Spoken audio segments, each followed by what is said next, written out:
Magandang gabi po sa ating lahat. Magandang gabi po mga kapatid at sa mga viewers ko, followers. Meron po akong nabasa na statement po ng dating Vice Presidente po ng ating Pilipinas na si Noli de Castro. May sinabi siya na hindi siya bumoto kay President Duterte noon kasi pinili niya si Leni Robredo. Pero sa nakikita niya sa nangyayari po sa ating pinakamamahal na Pangulong Rodrigo Roa Duterte, siyempre bilang Pilipino, may magulang din, nadama niya yung awa sa ating dating Pangulo. Siyempre may magulang din at nakikita niya na yung ginawa naman sa ating dating Pangulo ay talagang inhustisya talaga. Kumbaga, hindi talaga dapat nararapat na gawin sa isang may edad na.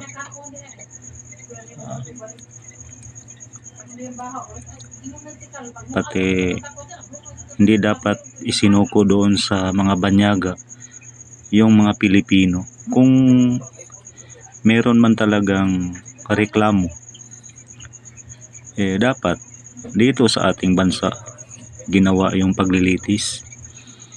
Dito maglilitis, total may active naman yung mga korte natin dito. Sa nangyayari ngayon nagiging kahiya-hiya po tayo mga kasama, mga kapatid, kasi pinadala natin yung dating Pangulo doon. Mga banyaga po ang naglilitis sa kanya, wala naman siyang pinatay na banyaga. Kung mayroon mang namatay na Pilipino dito, may mga kaso din yun. Tapos mga kriminal, pinatay niya, hindi naman diretsahang pinatay yun. Binigyan pa ng ultimatum yun.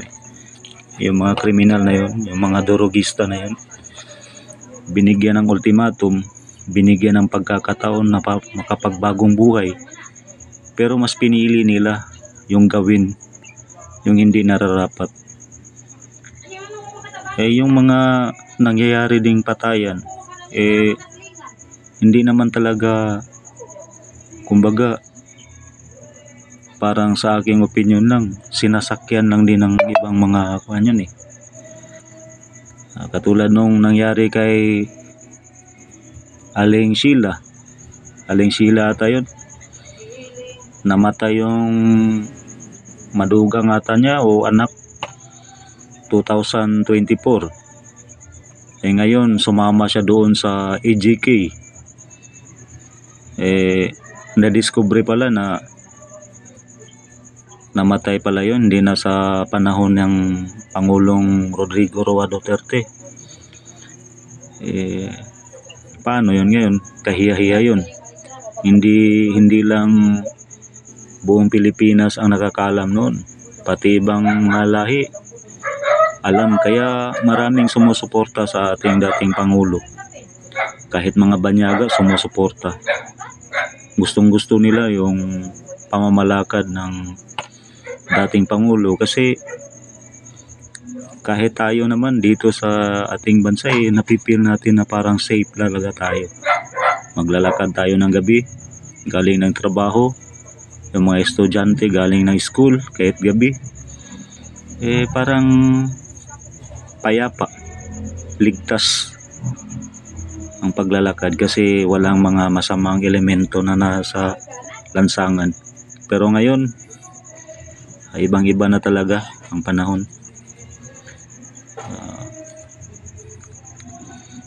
Kaya saludo ako doon sa mensahe ni dating Vice Presidente na Noli de Castro sa kanyang nararamdaman na awa para sa ating dating Pangulo. Sana po bigyan nyo ng pagkakataon na mabalik dito sa Pilipinas yung ating dating Pangulong Rodrigo Roa Duterte. Kung meron man talaga siyang nagawang kasalanan, dito ninyo ipalil ng kaso sa Pilipinas. At kasi dito aktibo naman yung korte natin. Tapos magagaling din yung mga abogado natin dito, kaya dapat dito talaga. Kung sa tingin na nagkasala talaga, dapat dito, hindi doon. Kahiya-hiya sa ating mga Pilipino ang nangyari sa atin ngayon. Kaya yung mga supporter ng mga Duterte dumadami. Yung iba kasi naawa na namimiss nila yung nagawa ni Tatay Digong dito sa ating bansa. Kaya sana mapabalik dito. Ito lang po ang aking masasabi at maraming salamat po. Suportahan niyo yung video ko at pakipalo na rin po sa aking mga videos. Huwag kalimutang i-share sa mga kaibigan ninyo, kakilala ninyo, at nakikiusap ako, suportahan ninyo ang aking video po at i-follow. Maraming salamat po.